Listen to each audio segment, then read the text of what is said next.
Overlord Volume 1 Chapter 2 and Intermission. Part 1. To me, demons of the Lemmigeton, the golems which heeded Momonga's command were made of rare metals. They moved before him with an agility that belied their heavy bodies, then took the ready stance they had assumed earlier. Now that Momonga had decided to go with his theory that virtual reality had become reality, his first concern was to guarantee his own safety. Although the NPCs he had met so far had readily obeyed him, there was no guarantee that the others he met would react in the same way. Also, even if they were all friendly, he did not know when danger would next appear. Momonga's life and death hinged on whether or not he could use such things as Nazarick's facilities, the golems, his items, his magic, and so on. Well, that's one problem solved, Momonga muttered to himself in relief as he looked at the golems. He then ordered them only to listen to him. That way, even in the worst-case scenario, if one or more NPCs revolted, he would have an ace in the hole. Momonga, satisfied with the mighty-looking golems, looked down at his bony hands. He wore 9 rings on his 10 fingers, and only his left ring finger was bare. Usually in Yggdrasil, one could only wear 2 rings, one on each hand. However, Momonga had used permanent cash items, which were very expensive, to let him wear a full 10 rings, one on each finger, and use all their powers at once. This was not unique to Momonga. Most players who valued power would spend that money too. One of the 9 rings Momonga wore had an emblem on it which resembled the symbol embroidered upon the large red banner behind the throne. That ring was called the Ring of Ainz Ooal Gown. Every member of Ainz Ooal Gown possessed the magic ring that Momonga wore on his right ring finger. Although he could use the power of 10 rings at once with the aid of cash items, when he applied the cash item, he had to decide which ring he wanted to assign to which finger, and that decision was irrevocable. Even so, Momonga had removed the ring on his left ring finger and sent it to the treasury. The reason why Momonga had assigned that somewhat weaker ring to that finger was because it would be very useful under certain circumstances, but he rarely wore it because it had a constant effect. The power of the Ring of Ainz Ooal Gown was unlimited teleportation between named rooms of the Great Tomb of Nazarick, and it would even allow one to teleport into the tomb from the outside. Since Nazarick was warded to block teleportation into or within itself, except for a few specific areas, this ring was very handy. The only places where this ring could not teleport its wearer was to the throne room and the various guild members' personal rooms. This ring was also required to enter the treasury, which was why he could not do without it. Momonga sighed deeply. After this, he would be using the ring's power. He was not sure if the ring could still do everything he expected of it, but he had no choice except to test it out. As he unleashed the ring's power, the world before him instantly turned black. Right after that, the scenery in front of him changed, and his surroundings were now a dark tunnel. At the end of the tunnel he could see what looked like a giant lowered portcullis. Within the tunnel were artificial lights. It worked. Momonga muttered to himself, relieved at the successful teleport. He walked down the wide and high passage, toward the portcullis ahead of him. The stone floor amplified the sound of Momonga's footsteps, and at times he could hear echoes. The torches that lined the tunnel flickered constantly, and as a result, the shadows they made seemed to dance. Bathed in the light of several torches, he cast several shadows at once, and it seemed as though there were multiple Momongas. What passed for his nose should have been little more than an empty hole in his skull, yet still he smelled something as he drew near the portcullis. Momonga stopped and took a deep breath. It was a strong scent of earth and grass, the smell of the jungle. Much like his encounter with Albedo just now, the intensely realistic scent, in a world that should not have possessed such things, only convinced Momonga of the reality of the world he was in. But how did his body breathe, without lungs or a windpipe? Momonga felt that thinking too much about such things was foolish, and put it aside. As though it sensed Momonga approaching, the portcullis swiftly raised itself into the ceiling at just the right moment to let him through. Past the barrier, what Momonga saw was a circular arena, surrounded on all sides by many tiers of audience seats. The Colosseum was an oval in shape, 180 meters on its long axis and 150 meters on the short axis. It was 40 meters tall and modeled after the arenas of the Roman Empire. There were continual light spells cast everywhere, illuminating the grounds in white light, so one could observe the entire Colosseum like it was day. The audience was composed of many clay dolls, golems, in other words, which showed no sign of activity. In this Colosseum, the intruders would be the stars of the show, while the ones watching from the VIP box would be members of Ainz Ooal Gown. The main event, of course, would be a brutal melee. Apart from the 1,500-man invasion, every single invader had met their end here. Momonga walked into the center of the arena and looked into the heavens. Before him stretched a black expanse of night sky. Perhaps he might have been able to see the stars if there were no light around him. However, this place was the 6th floor of the Great Underground Tomb of Nazarick, so the sky here was merely a virtual imitation. Even that imitation required a massive amount of data, but as a result the sky here could change with the time of day, even showing an actual sun with appropriate daylight effects.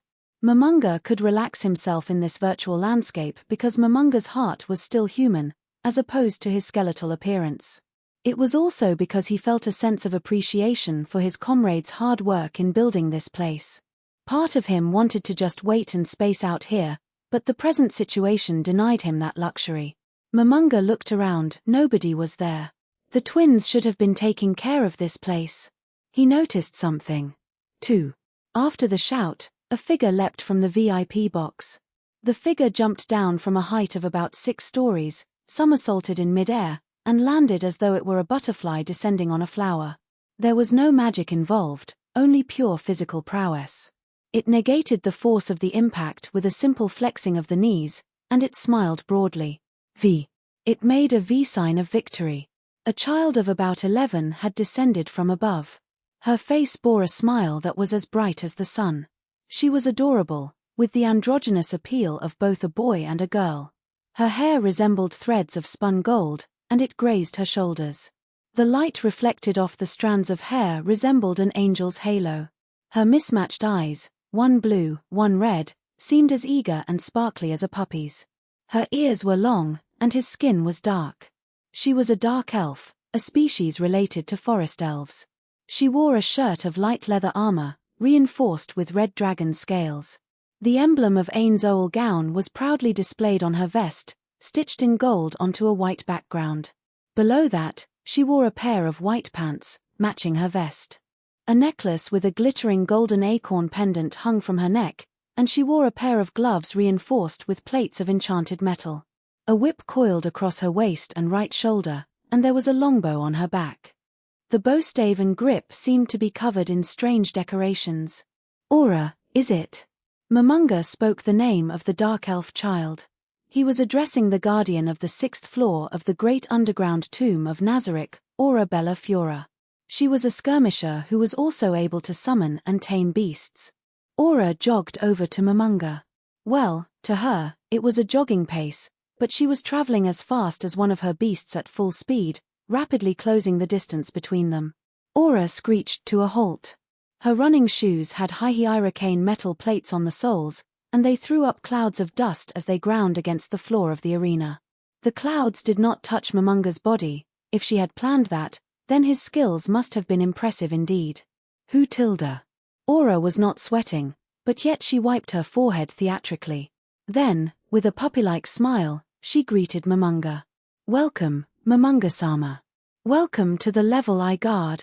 The greeting was filled with the same respect that Albedo, Sebas, and the maids had for him, but for some reason it felt more intimate. To Momonga, this intimacy allowed him to loosen up. Being too uptight and scary was quite troublesome for Momonga, who was not experienced with this sort of thing. He could not detect any hostility on Aura's face, and his enemy scan revealed nothing. Momonga's line of sight left the band on his right wrist and he loosened his grip on the staff of Ainz Ooal Gown. He had planned to strike hard and fade away if an emergency occurred, but it seemed as though there would be no need for that. I'll be intruding for a while. What are you saying? You are the master of Nazarick, the supreme overlord, right, Momonga-sama? There's no place you'd be intruding if you visited. I see, speaking of which, if you're here, Mayor. Upon hearing Momonga's question, Aura blinked in surprise, as though she had realized some great truth and turned around, shouting loudly upward. Momonga-sama has graced us with his presence. How rude are you going to be by not showing your face to him? There was movement in the shadows of the VIP box. Was Mare there too? Yes, that's right, Momonga-sama. He's really timid. Oi, jump down here now. An almost inaudible reply came from the VIP box.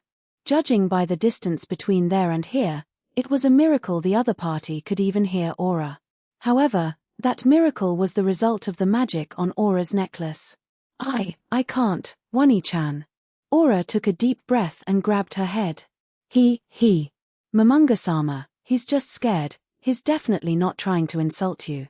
As a member of society, one had to know when to speak one's heart and when to say things that were appropriate for the occasion. Momonga nodded and answered in a gentle way to put Aura at ease. Of course, Aura. I have never doubted your loyalty. Aura sighed in relief, and then she became serious again before shouting angrily at the VIP box. The Supreme Being Ainz-sama has come to visit us, but you as a floor guardian aren't even here to meet him. You should know how disrespectful that is. If you're too scared to jump down, maybe a quick kick will substitute for courage. I'll take the stairs down. How long do you want Ainz-sama to wait? Get over here now. I got it, Mare had gathered up his courage, but his voice still seemed unsteady. After that, a figure jumped out of the VIP box. As expected, it was a dark elf. This dark elf was particularly wobbly on his feet, completely different from how Aura had handled her landing. However, he did not seem to be hurt. He must have skillfully dissipated the force of landing with some athletic trick. After that, he immediately began running over as quickly as he could. However, his top speed was still much slower than Aura. She must have thought so too, because she frowned and shouted, "Hurry up." Why yes. The child who finally arrived in front of Ainz looked almost identical to Aura. They had to be twins, given the way they shared the same hair, the same eyes, and the same features. However, if Aura was the sun, then Mare was the moon. He looked nervous, as though he was afraid of being scolded. Momonga was surprised by the stark difference between the two. However, from what Momonga knew, Mare should not have been like this. Even if one wrote a long character description for their NPCs, it would not be reflected in their personalities. Yet, these two dark elf children were displaying animated emotions in front of Momonga. They must be the Aura and Mare that Bukubu Kuchigama-san wanted to see. Bukubu Kuchigama was the guild member who had designed these two dark elf characters. If only she could have been here for this. I'm sorry I kept you waiting, Momonga-sama. He nervously raised his eyes to peek at Momonga. He wore a vest of blue dragon scales, and a small cape that was as green as jungle leaves. His clothes had the same basic white color as Aura, but a short section of flesh peeked out below his short skirt. It was short because the rest of his legs were covered in white silk stockings. He had an acorn-shaped pendant on a necklace like Aura, but his was made of silver. Mare was much more lightly armed than Aura, with a pair of lustrous white gloves on his dainty little hands, and a gnarled black staff in his hands. Mare Bello Fura. Like Aura, he was a guardian of the 6th floor of the Great Underground Tomb of Nazarick. Momonga squinted, though his eyes were merely empty sockets, and looked at them. Aura thrust her chest forward proudly, while Mare simply cowered under Momonga's gaze.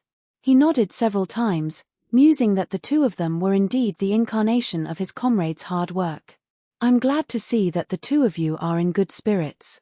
I'm positively overflowing with energy, although it's been a bit boring recently.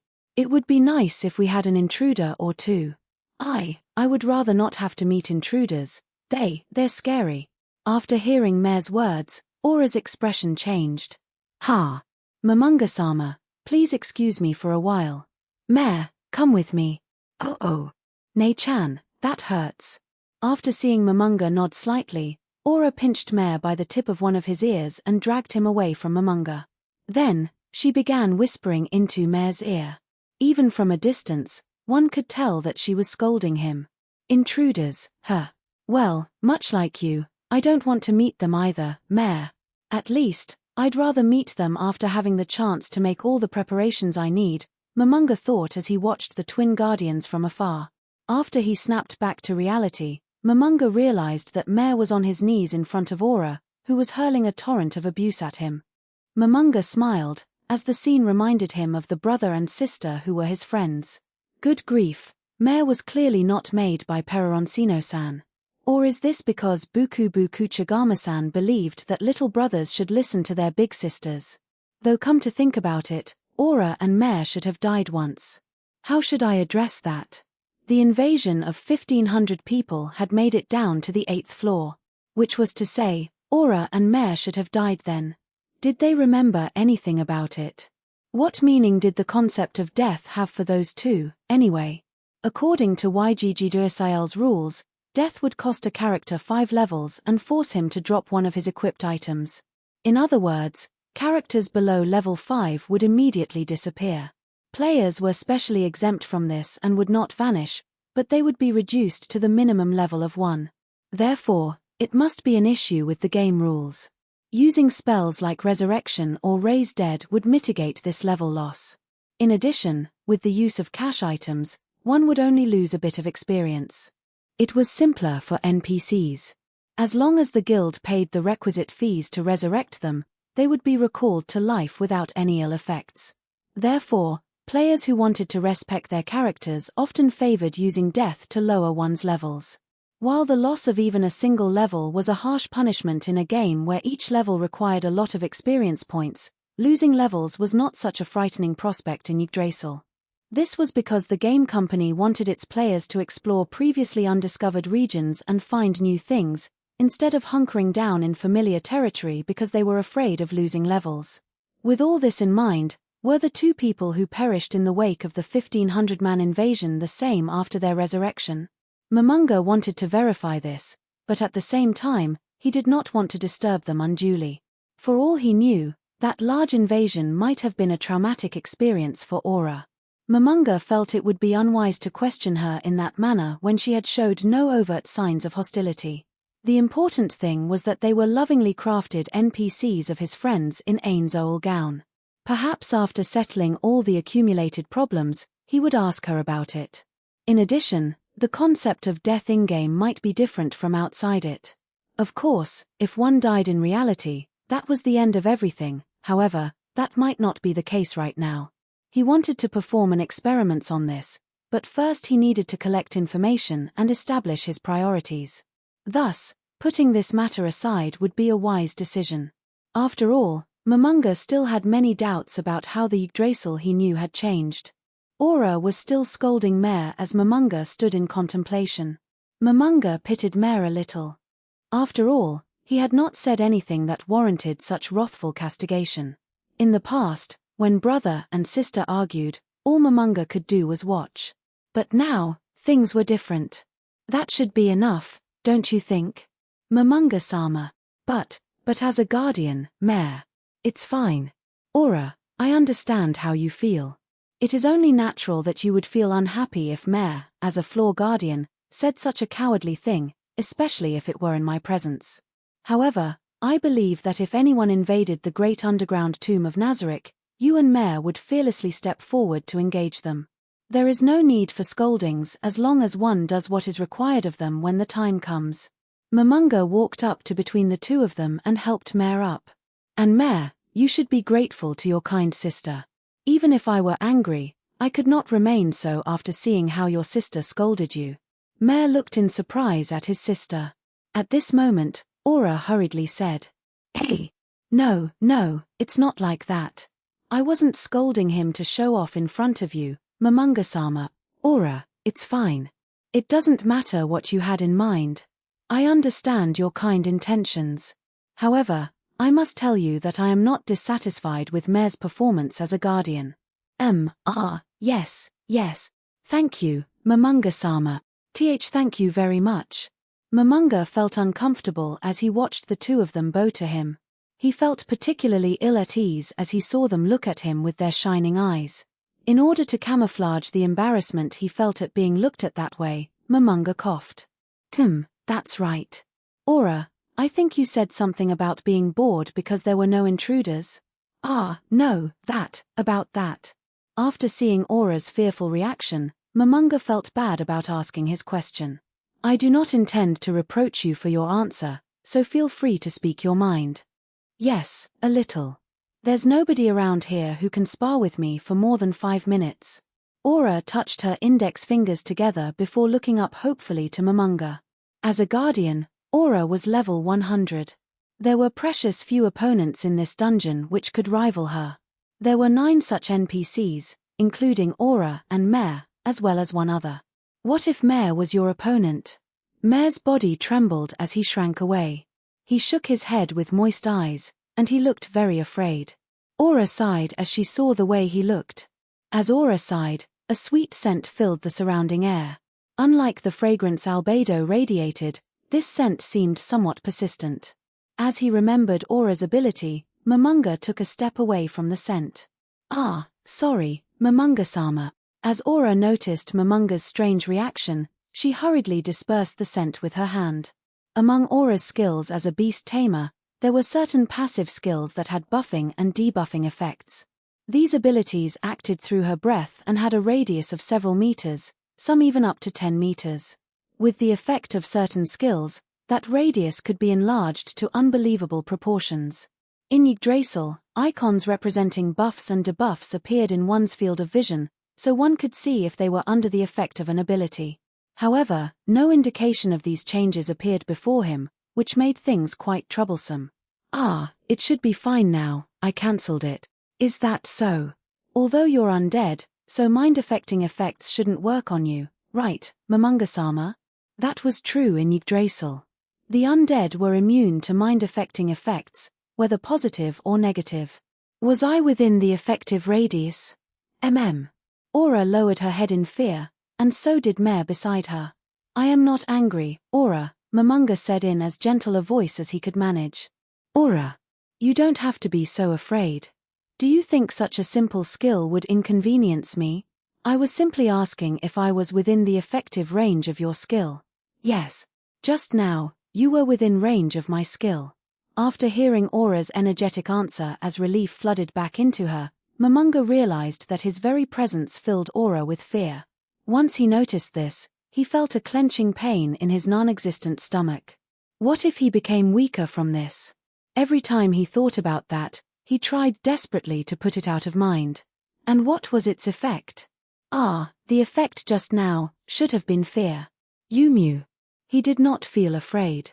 In Yggdrasil, one would not be affected by attacks from the guild or party to which one belonged. Although, there was a very real chance this rule no longer applies, so it would be best to verify that now. Aura, I was just thinking that your skill should not have an effect on people from the same guild, the same group. Hey! Aura's eyes went wide, much like Mare's did from the side. Judging from their reactions, Momonga realized that they did not agree with him. Am I mistaken? Yes. Could it be you mixed it up with the ability to freely change the range of one's skills? So it seemed the rule disabling friendly fire was no longer in effect. Mare was not affected while being near Aura, but that might be because he had equipped an item which negated mind-affecting effects on himself. In contrast, the undead Momonga's divine class items did not have any data which protected against mind-affecting effects. But in that case, why did Momonga not feel fear? There were 2 possibilities. He might have resisted it with his base stats, or resisted it with his immunities from being an undead creature. Because he was not sure which hypothesis was correct, Momonga decided to conduct an experiment. Can you try using other effects? Aura tilted her head and made a strange noise of bafflement. Momonga was reminded of a puppy, and he reached out to stroke Aura's head. Her hair and scalp felt smooth as silk, and caressing her was very comfortable. Because Aura did not seem to mind, Momonga wanted to keep going on. However, Mare looked a little frightened as he stared at them from the side, so he paused. What was Mare thinking, anyway? After thinking for a short while, Momonga released his staff and ruffled Mare's hair with his other hand. The quality of Mare's hair felt better, but Momonga hardly paid it any heed as he rubbed their heads until he was satisfied. Then, he remembered what he was here to do. Then I have something to ask of you. I plan to conduct certain experiments. I'll need your help for them. At first, the 2 of them did not know how to respond to that. However, when Momonga's hand left their heads, the 2 of them had embarrassed yet happy looks on their faces. Aura cheerfully replied, "Yes, I understand. Momonga-sama, leave it to me." Momonga reached out a hand to quell Aura. Before that, Momonga gripped the floating staff in his hand. Just like before, when he used the power of the ring, he focused on the staff. Among the many powers it possessed, Momonga concentrated on one of the gems which decorated the staff. It was a divine class item called the Gem of the Moon, and the ability Momonga chose called forth Moonlight Wolves. As the summoning magic took effect, 3 beasts appeared out of thin air. The special effects of the summoning were the same as in Yggdrasil, so Momonga was not surprised by them. Moonlight wolves looked very similar to Siberian wolves, but they radiated a silver glow. Momonga could feel a mysterious connection between himself and the moonlight wolves. It clearly showed who was the master and the servant between them. Are those moonlight wolves? Aura's tone showed she did not understand.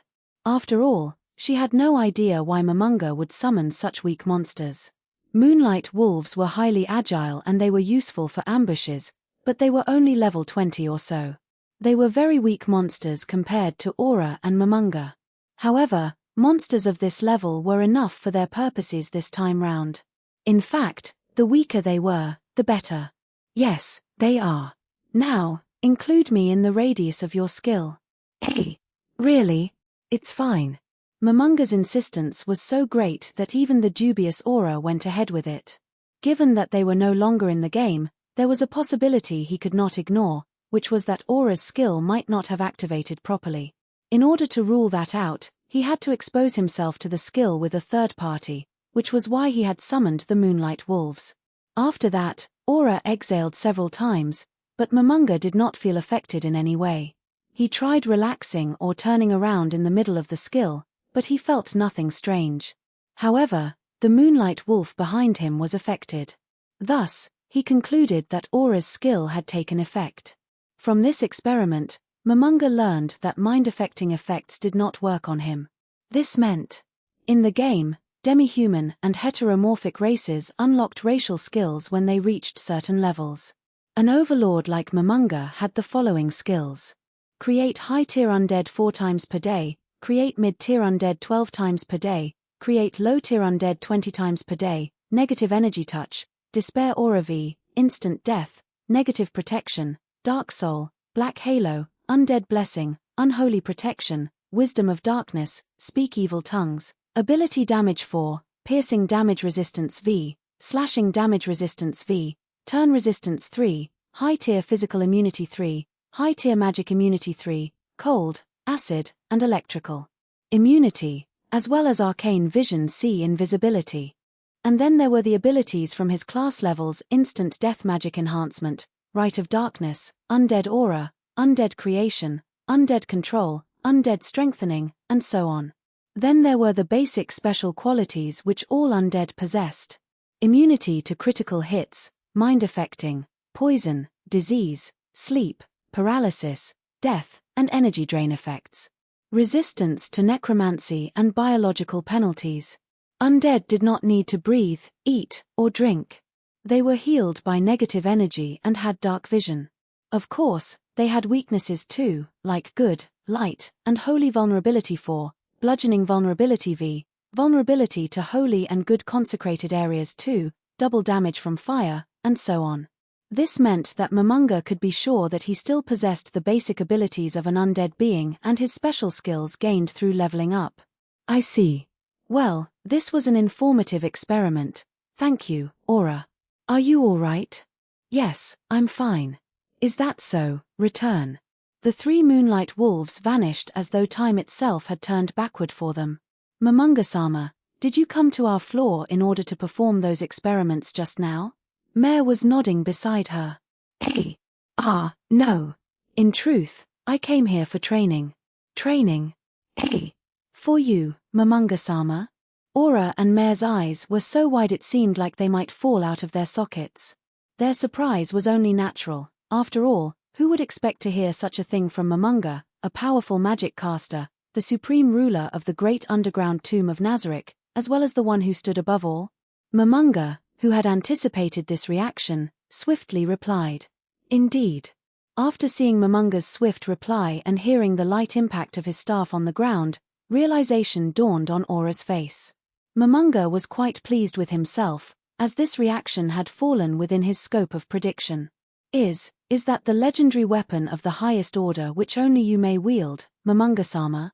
Legendary weapon? What did he mean by that? Momonga had his doubts, but after seeing Mare's shining eyes, he knew the question had not been asked with ill intentions. Indeed, this is the staff of Ainz Ooal Gown, which I made with my guild members. Momonga raised the staff, and it immediately radiated a beautiful glow which lit up its surroundings. The glow was as blinding as the staff itself. However, the surroundings were filled with inauspicious flickering shadows, which emitted an aura of menace. Momonga's voice was more animated and proud when he spoke. The 7 gems in the staff snake mouths are all divine class artifacts. Since they all belong to a set, having them together unlocks even greater power beyond their base abilities. Gathering them all required an incalculable amount of time and effort, and many of our members stated that they wanted to quit during the process. I can't remember how many monsters we farmed for their drops. Anyway, in addition, the staff's power is beyond that of a divine class item. In fact, it almost approaches that of a world-class item. Its most potent feature is its automatic engagement system. Cough, cough. It would seem he had gotten carried away. He had built it with his comrades in the past, but because he had never taken it out before, there had been no chance for it to shine. Now that he had the chance to show it off, his praise surged forth like a rising tide. Momonga forcibly quelled his desire to flaunt the staff. How embarrassing. Something like that. That's amazing. That's totally awesome, Momonga-sama. Momonga almost laughed as he saw their eyes. He tried his best to suppress the delighted expression on his face, although skeletons had no expressions, and continued. Which was why I wanted to run some experiments with this staff. I hope you can help me. Yes. Understood. We'll go prepare right away. Then, could we see the power of the staff? That's fine. Then, I shall show you a fraction of the power of this mighty staff, which only I can wield. Awesome Aura exclaimed as she jumped up and down adorably. Mare was hard-pressed to hide his delight, as could be seen from the twitching tips of his ears. Ah, this is bad, I can't let my stern facade slip because of this. Momonga tried to regain his dignity as he reminded himself thusly. And there is one more thing, Aura. I have already ordered the other guardians here. They will arrive within the hour. Hey! Then we need to get ready for. No, there is no need.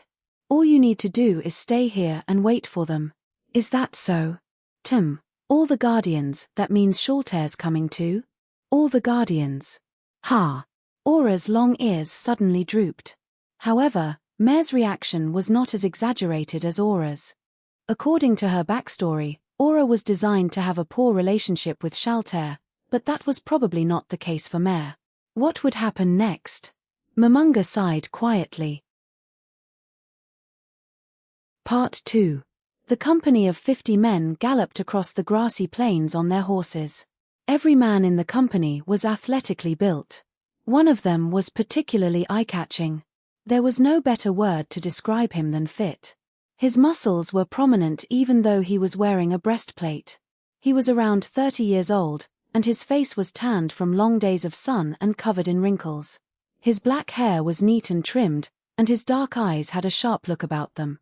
The man riding by his side said, "Warrior Captain, we're almost at the first village on our patrol route." "Ah, yes, Vice Captain." Gazef Stranov, the renowned warrior captain of the Reisti's kingdom, did not see any villages. He calmed his racing heart and maintained his mount's speed. Although he had kept the horse's pace at one which should not be overly fatiguing, they had hustled all the way here from the royal capital, and fatigue was beginning to accumulate within Gazef's body. It must have been at least as bad for his horse, which was why he tried not to overburden it. "I hope they're all right," the vice captain said. There was a current of unease running beneath those words, and Gazef felt the same way. The king had ordered Gazef and his men. Imperial knights have been spotted at the border. If these reports are true, eliminate them immediately. The city of Yggdrasil was closer, and under normal circumstances, it would be faster to send troops from there. However, the Imperial Knights were powerful and well-equipped, and there was an insurmountable gap between them and average conscripts. The only people in the kingdom which could match up to the Imperial Knights were Gazef and his troops. However, handing the entire task to Gazef and his men alone was the height of foolishness. Before Gazef reached their objective, other troops could have been mobilized in order to protect the villages. Though they could not win, they could at least hold them off. There were many other methods they could have employed. However, they had not used any of them. No, they could not. Gazef, who knew the reason why, was filled with agitation. He tightly gripped the reins and tried not to tug on them. Even so, it was difficult to suppress the thoughts burning in his heart. Warrior Captain, just having us do the searching is pointless. Couldn't we bring everyone from the warrior band and have them help us? We could also hire adventurers from Yggdrasil to help us out. Why are you doing this? Enough, Vice Captain. Things might go poorly if someone heard that Imperial Knights were running loose in the kingdom's territory. Warrior Captain, there's nobody here. You don't have to stand on ceremony, but I hope you can tell me the truth, the Vice Captain said with a smile. Then, he continued, was it those nobles? Gazef did not reply to those disdainful words, because that was exactly the case. Those damned nobles, treating human lives like pieces in their power struggles, and on top of that, since this is the king's domain, they can use any problems here to take shots at the king. Not all nobles think that way. And maybe you're right, Warrior Captain, and there are some nobles who think of the people. For example, the Golden Princess. But apart from her, there's practically no one else. If only the kingdom was ruled by a dictator, couldn't we ignore those damn nobles and work for the good of the people?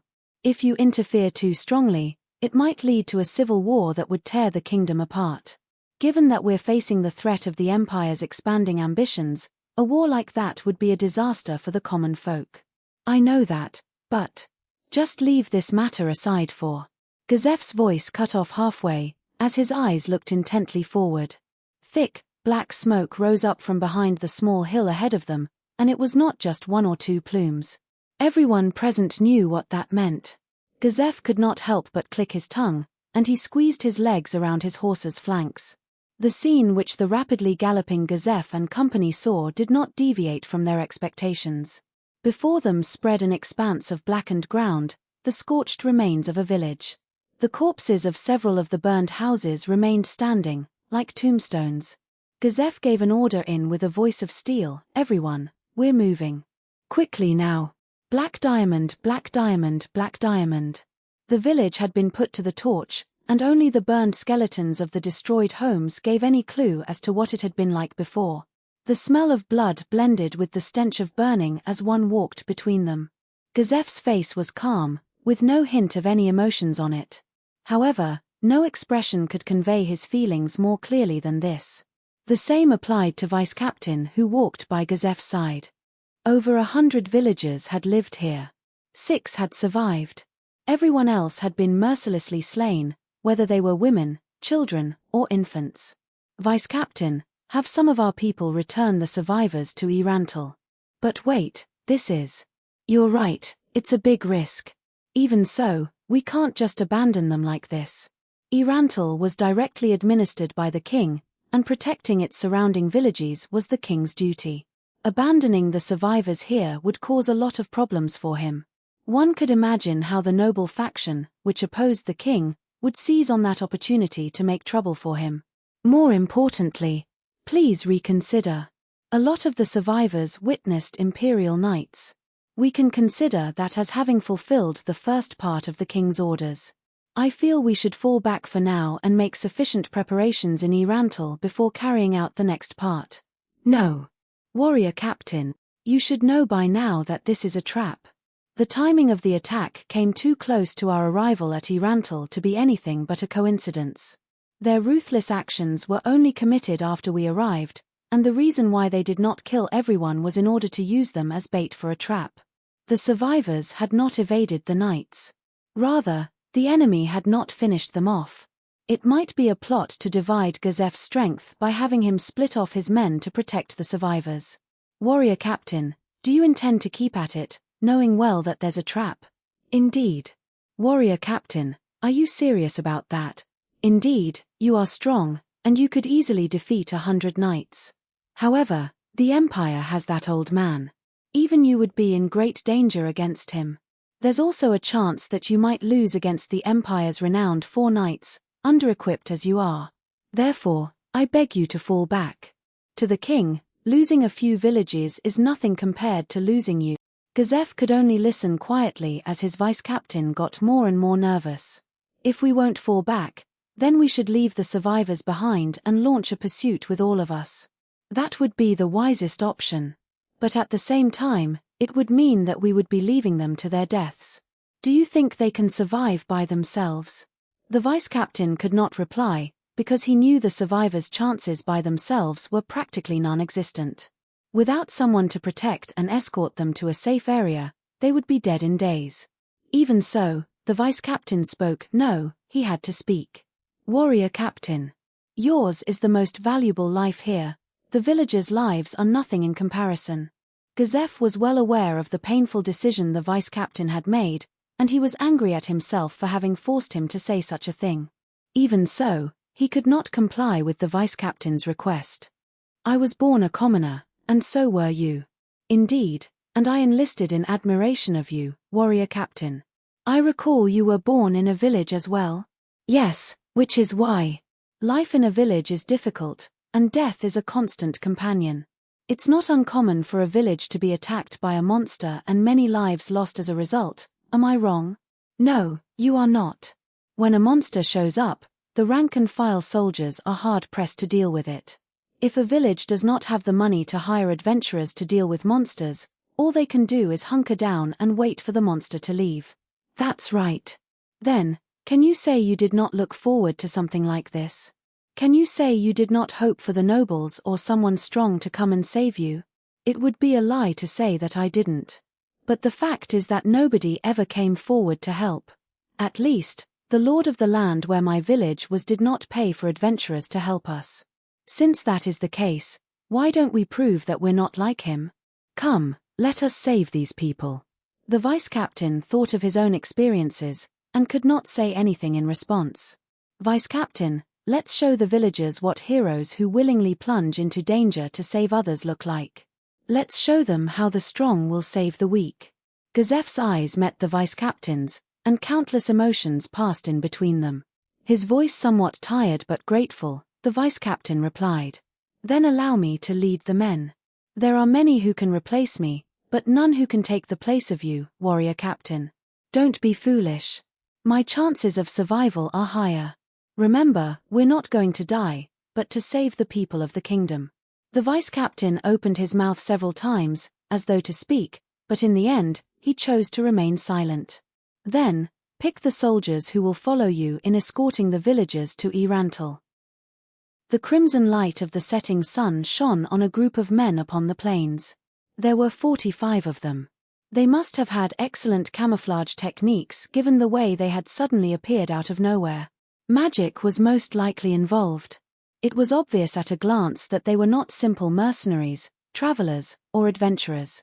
They were all dressed the same way, in armor made of special metals, which emphasized defensive power and mobility.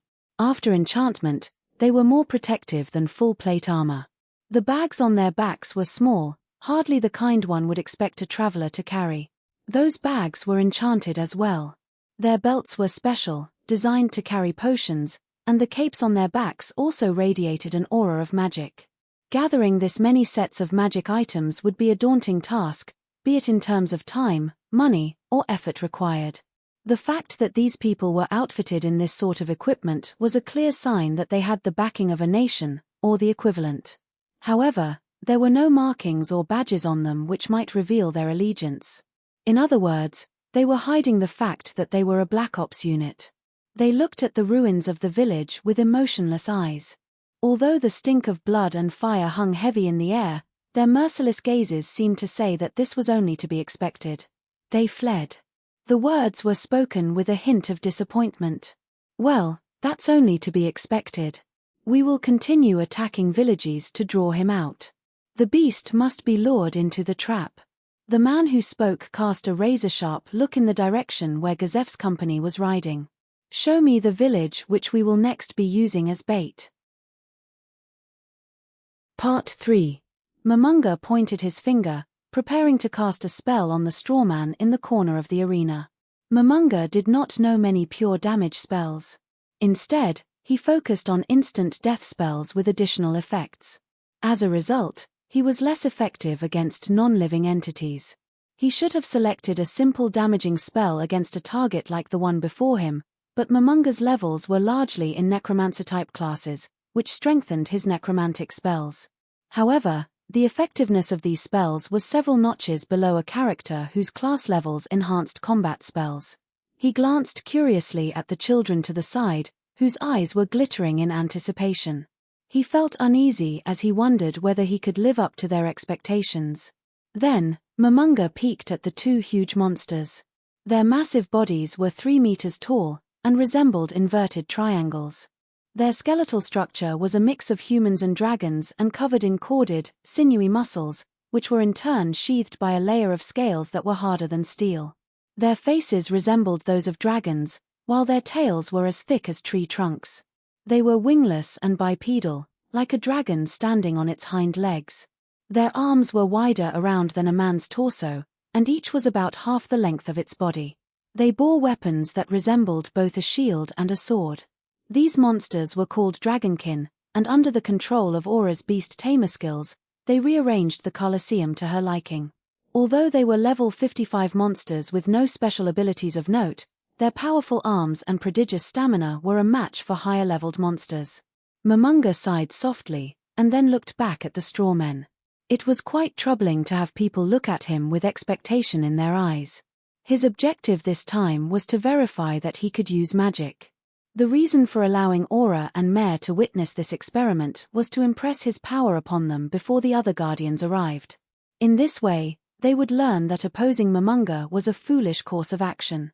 The two kids did not seem like they would betray him, nor did he feel that they would betray him. However, if he lost the ability to use his magic, Momonga was not confident that they would stay loyal to him.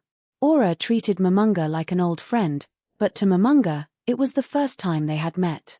He could tell that the twins were the lovingly crafted embodiment of his guild members' hard work. However, there was no guarantee that their design and programming was perfect. In the face of countless situations and stimuli, a discrepancy or weakness might appear somewhere. They were intelligent beings who could think on their own, so flaws in their reasoning must exist somewhere. If they were not programmed to be loyal to weaklings, what would that mean for him? In all likelihood, they were not written to be slavishly loyal. That would mean that whether or not they obeyed the order would depend on who the giver was. And it would be bad enough if they did not listen to him, but what if they betrayed their guild leader after finding out that he was powerless? It was not good to have too many doubts, but blind trust was not a wise move either. He would cross that bridge when he came to it. Momonga turned his mind to the present. Another reason for coming here was that if he found that he could not use magic, he could discuss the situation with Aura and Mare. The twins thought he had come to test the power of the staff, so now that its power had been proven, he could cover up any ineffectiveness of his own magic. It was a pretty good plan. Momonga could not help but congratulate himself. Had he ever been so cool and calculating in the past? However, there was nobody here who could answer Momonga's question. He cast aside the doubts in his mind, and focused on using the magic of Yggdrasil. There were over 6,000 spells in the game, from Tier 1 to Tier 10, as well as Super Tier magic. These spells were divided among various types and schools, and Momonga could use 718 of them. A normal level 100 player would only be able to use 300 of them, so Momonga was an exceptional case. Momonga had memorized almost all of these spells, and he considered which one to use now. To begin with, because the restriction on friendly fire had been lifted, he needed to know how the effective radius of a spell would show itself. Therefore, he decided against a single target spell, but picked an area effect spell. Next, considering his target was a straw man, he should. In Yggdrasil, he could cast a spell by tapping its respective icon. However, there were no icons for him to touch. Therefore, there had to be some other way. He was not sure, but he had a faint idea of how to use his magic. It was a power hidden within him. Just like how he had deactivated his negative touch, Momonga focused within himself. An icon appeared, as though floating in mid-air. And Ainz smiled in delight. He was fully aware of information like the spell's effective radius, its recast delay, and so on. Knowing this information, being sure of his power filled him with a surging excitement and warm satisfaction. Unlike in Yggdrasil, he felt that the magic was part of him. This was a satisfaction he could never have experienced in Yggdrasil. He channeled the jubilation in his heart. Although his mood calmed quickly, he could still feel joy and excitement into his fingertip, and spoke the words. Fireball. An expanding globe of flame shot out from the finger pointing at the strawman. The fireball struck the strawman unerringly, as he had predicted. It burst, releasing a wave of scorching flame that blew the strawman away. The inner part of the fireball exploded, turning the strawman and the surrounding area into a sea of fire. All this happened in an instant. Then, besides the blackened strawman, there was nothing left. Foo foo foo foo. Aura and Mare watched Momonga snicker, clueless as to what was going on. Aura, set up another strawman. Ah, yes, at once. Hurry up and do it. One of the dragonkin picked up another strawman, and placed it beside the burned one. Momonga paced around the strawman, before casting a spell on it. Napalm. A column of flame appeared beside the strawman, engulfing it in fire. Momonga paused a beat, then cast another spell on the remnants of the strawman. Fireball. The fireball struck the remains of the strawman, scattering its ashes in a puff of smoke. The recast time between spells was the same as in Yggdrasil. The actual process of casting was faster than in Yggdrasil. Previously, in order to cast an area effect spell, he would need to choose the spell, then move the area effect cursor over the desired area. The process now was quicker than that. Perfect, Momonga said, his voice filled with the same satisfaction he felt in his heart. Momonga-sama, should I prepare more strawmen? Aura still did not understand. She was already aware that Momonga was a mighty magic caster, so she did not feel the show before her was anything special. However, that was the impression Momonga wanted to give them, and from the look on the twins' faces, it would seem he had succeeded. No, there is no need. I wish to try something else. After rejecting Aura's suggestion, Momonga began his next experiment. Message. The first party he tried to contact was a GM. In Yggdrasil, when one used the message spell, as long as the other party was within the game, one would hear a call tone. Otherwise, there would be no sound, and the spell would immediately terminate. What happened now was somewhere between both of those.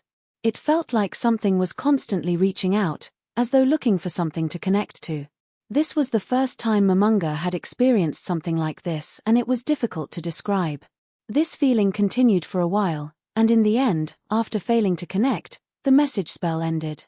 A profound sense of disappointment flooded through him. Momonga tried casting the same spell again. This time, he did not choose a GM.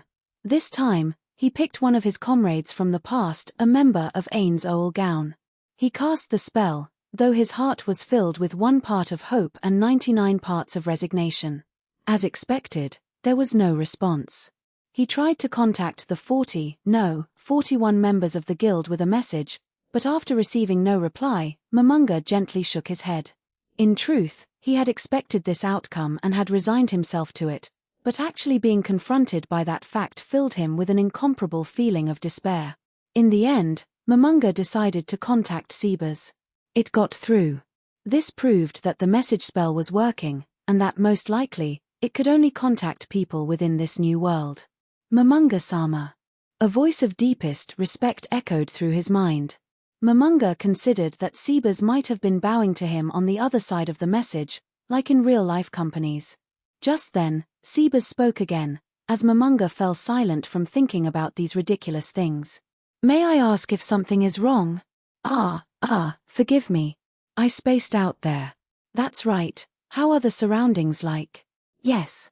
We are surrounded by plains, with no intelligent creatures in sight. A plain, not a swamp.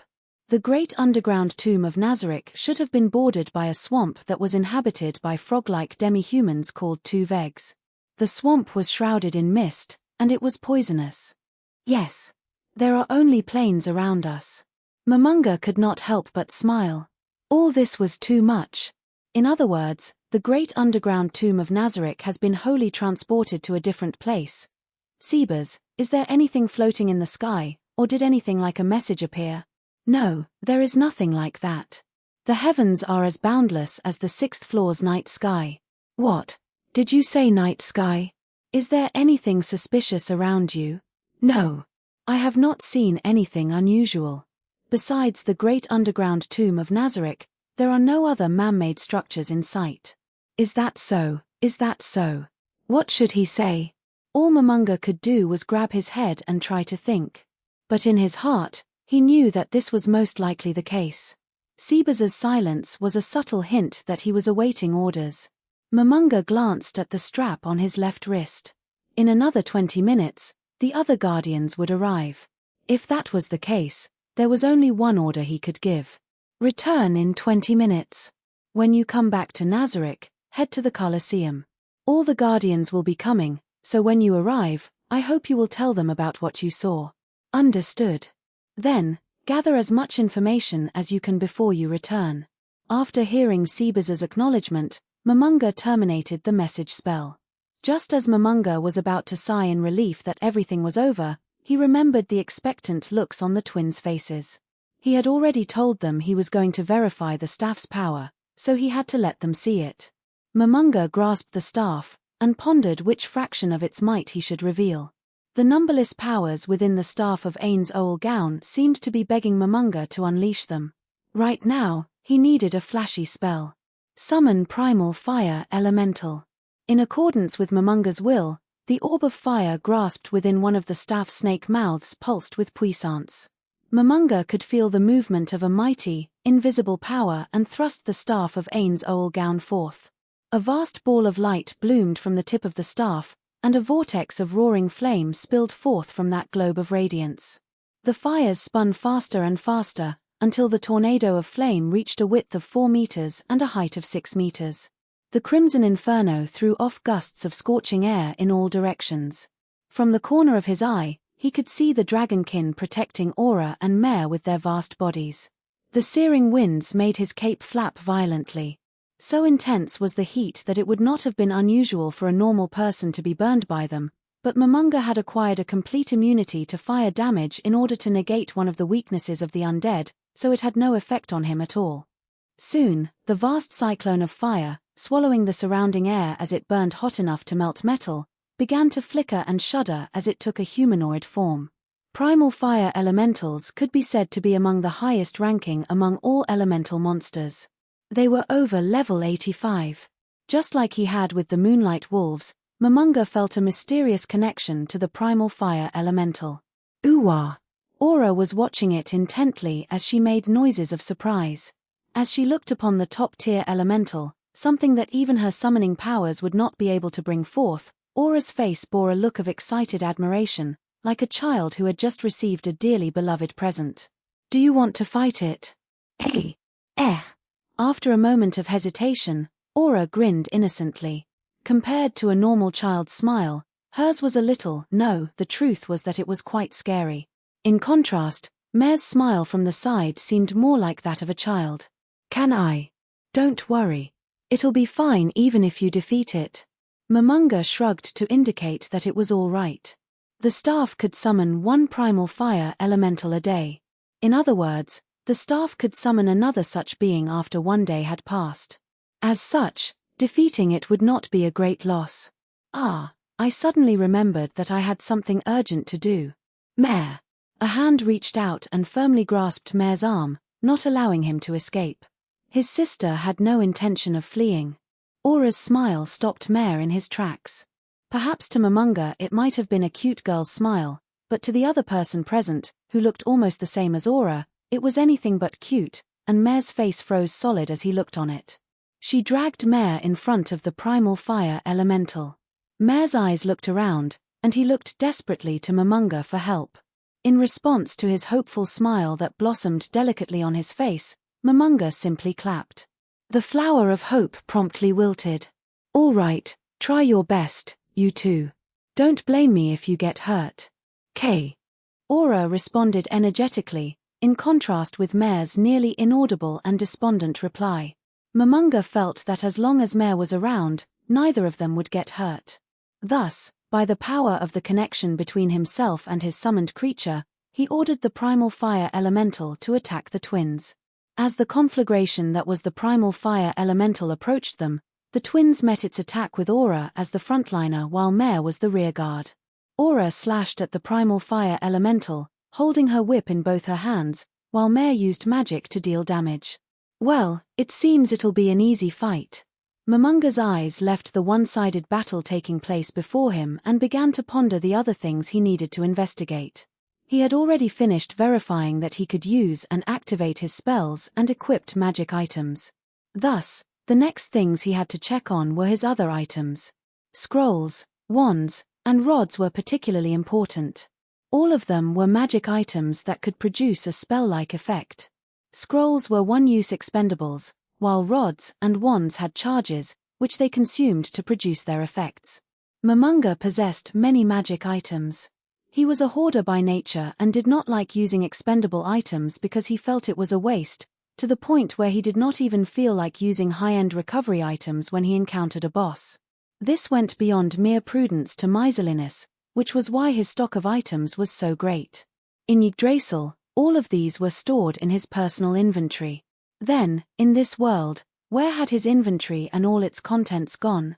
Momonga recalled how he had opened his inventory in the past, and reached his hand into the air as though searching for something. It felt as though he was reaching his hand past the surface of a lake, and an observer would think that Momonga's hand and part of his arm had vanished into nothingness. Then, like he was opening a window, Momonga swept his hand to one side. A hole appeared out of nowhere, and within it were many beautifully crafted magic staves. It was exactly like the inventory in Yggdrasil.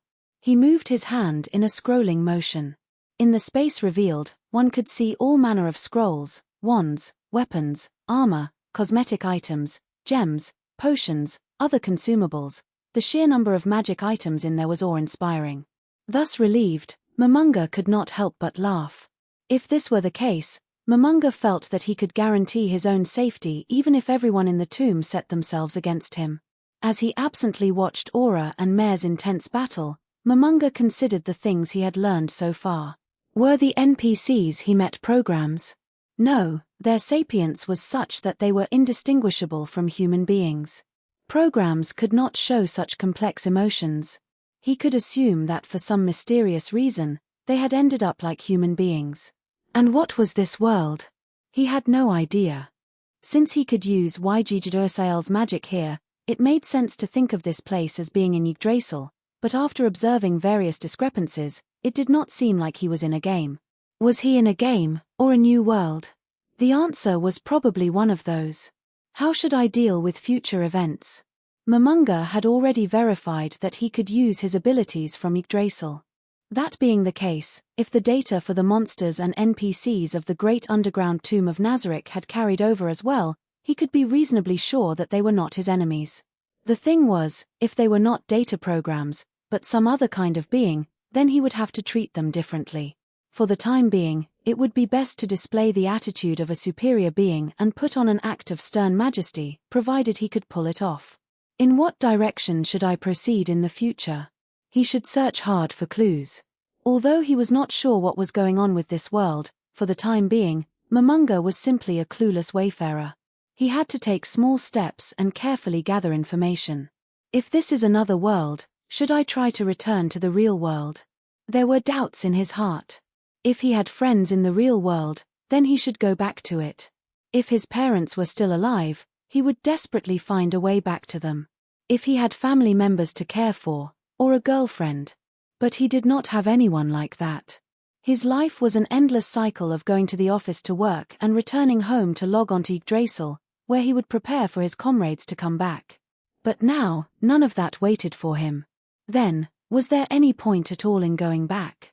But if he could go back, then he should think of a way to get back. It was better to have more options, because the world outside might be a hellish one. What should I do? Momonga's quiet mumbling carried softly through the air. Part 4. The gigantic primal fire elemental vanished slowly, as though melting away into nothing. The blazing heat that it left in its wake began to cool off. As the fire elemental disappeared, Momonga could feel the link he had to it fading away, like smoke on the wind. The primal fire elemental possessed extraordinary attack power and stamina, but to Aura, who could ignore the damage of its area effect flames and could nimbly evade its blows, it was little more than a giant target. Although Aura would still lose HP if she were attacked, Mare the Druid would not permit that to occur. In fact, he had cast all sorts of buffs and debuffs to great effect during the battle. The two of them played their roles as frontliner and rearguard perfectly, with flawless teamwork. At the same time, Momonga could feel the reality of this battle, completely unlike those he had fought in the game. Spectacular, the two of you put on a good show.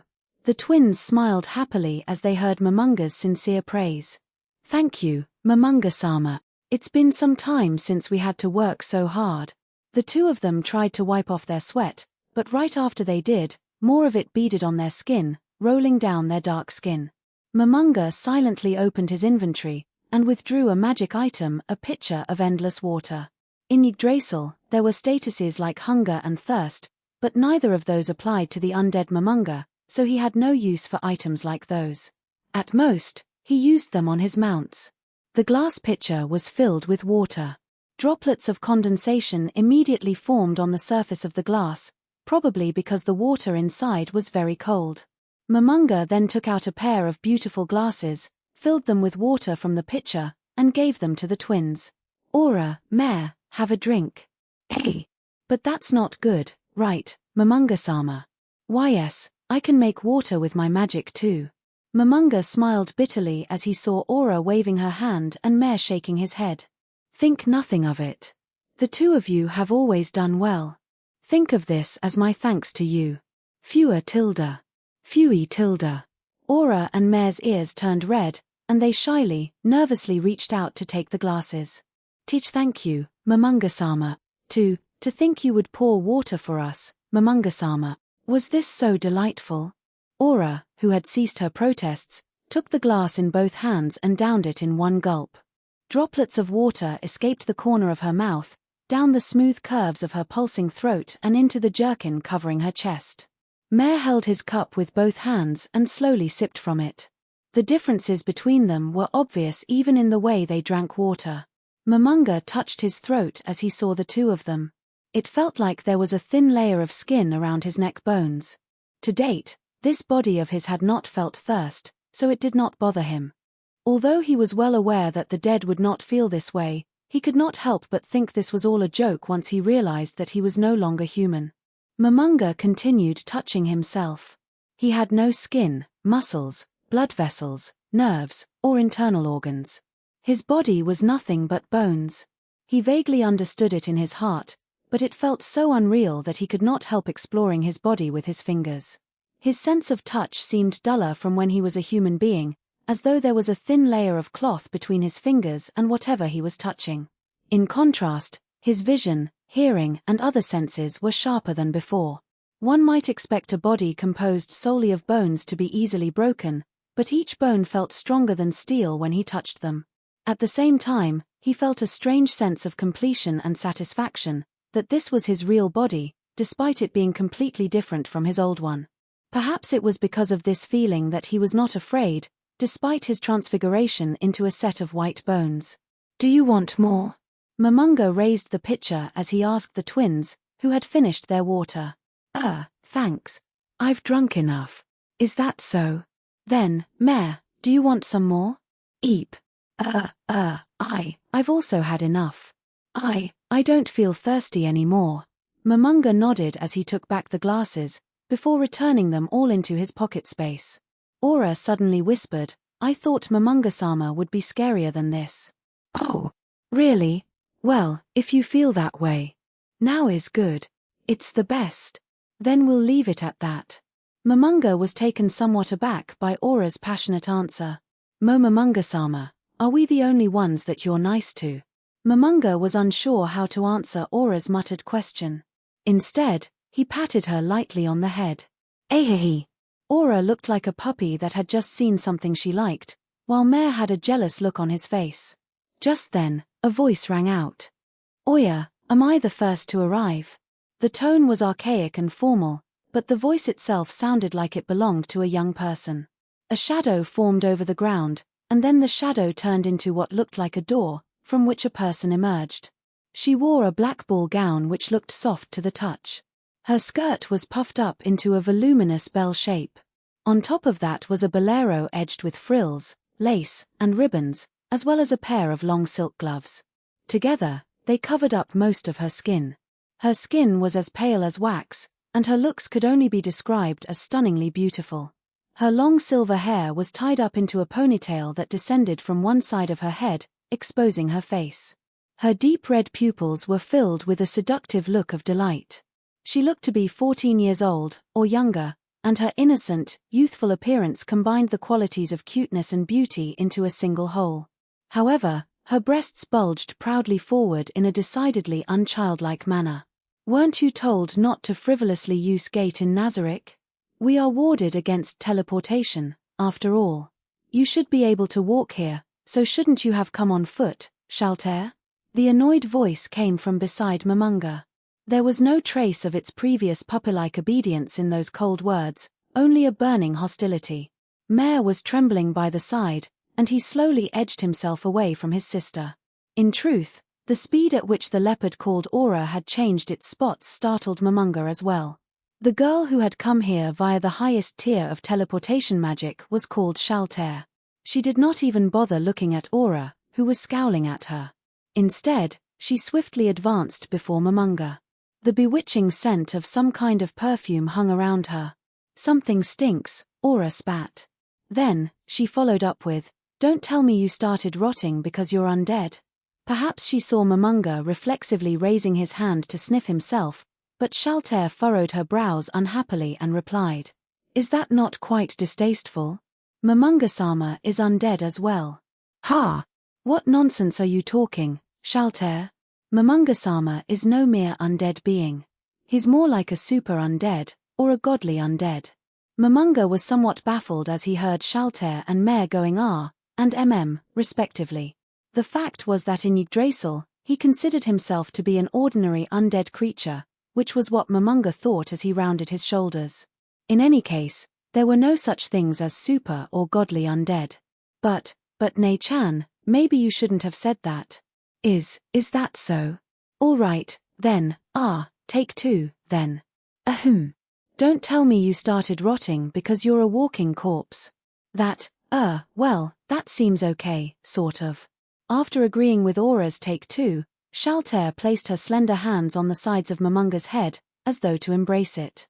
Ah, my master, my beloved master, the only one whom I cannot rule over. Her carmine lips parted, revealing a moist, slick tongue. The tongue moved like a living creature as Shalter lovingly licked her lips. Her fragrant breath wafted out from her open mouth. Although she was perfectly suited for the role of an alluring seductress in all other ways, she was far too young for it. The discrepancy between her expectations and reality was laughable. In addition, she was far too short. When she reached her hands out to hug Momonga, it looked like she wanted to hang from his neck instead. However, this was too much affection for Momonga, who was not used to girls. He wanted to take a step back, but in the end he decided to stand his ground.